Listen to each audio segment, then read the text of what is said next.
Estamos aqui para mais uma aula no nosso canal do YouTube, né? Aula de Química Orgânica com o professor Evandro, beleza?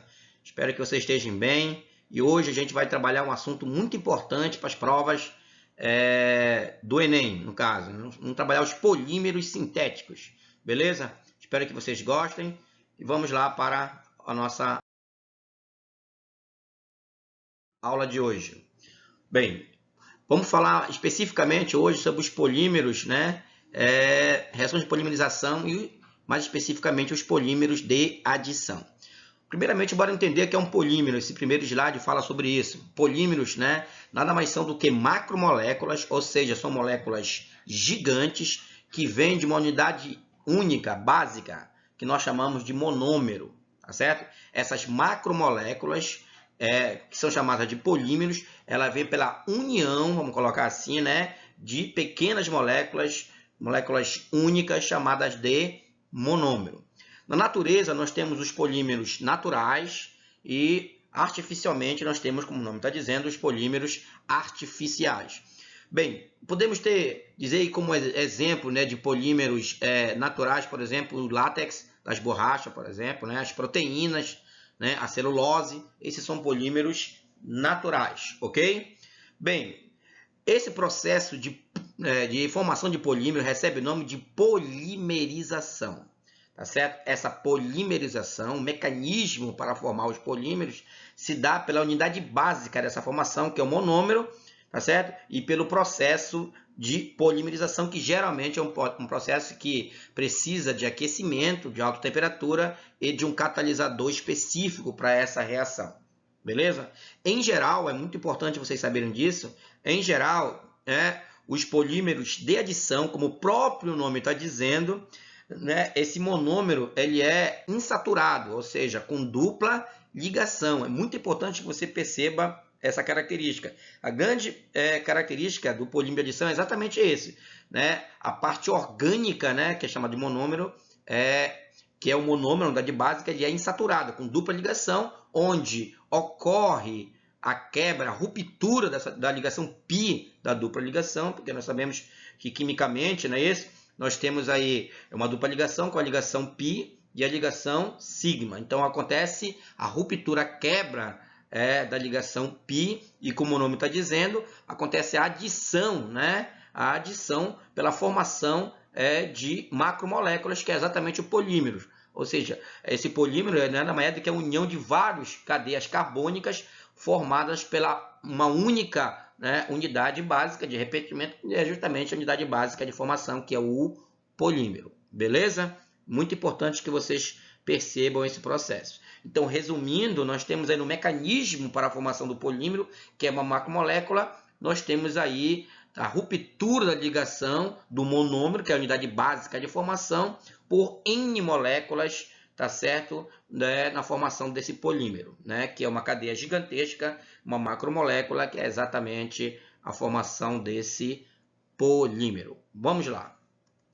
Esse próximo slide aí, ele já mostra aí pra gente, né, como é que funciona, né, a formação desses polímeros, né, desse polímero. Nós temos aí de forma genérica, como vocês estão vendo aí, o monômero, como vocês estão vendo, a unidade única básica de formação. Esse Nzinho que você está vendo aí do lado, né, dessa estrutura aí, CH2, dupla CH2, representa, né, a formação do monômero. Esse N vai indicar que eu vou ter N, né, formações do polímero, e pelo processo de polimerização, na presença de aquecimento, de calor e de um catalisador específico, eu tenho aí a formação desse polímero, no caso aí esse polímero de formação dessa unidade básica. Então essa reação é uma reação genérica que mostra em linhas gerais aí como é que acontece a formação desse polímero. Vamos lá. Aí eu coloquei para vocês aí dois exemplos bem clássicos, né, bem legais para você entender, de dois polímeros muito utilizados no nosso cotidiano, beleza? Os polímeros, de um modo geral, né, a gente representa eles muito, né, por plásticos e seus derivados, tá certo?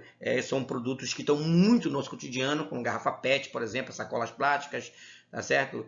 Tubo de conexão, PVC, forro, todos eles são polímeros muito utilizados no nosso cotidiano, tá certo? que são, repetindo, macromoléculas, são moléculas que vêm da repetição de N repetições de um monômero, que é a unidade básica de formação.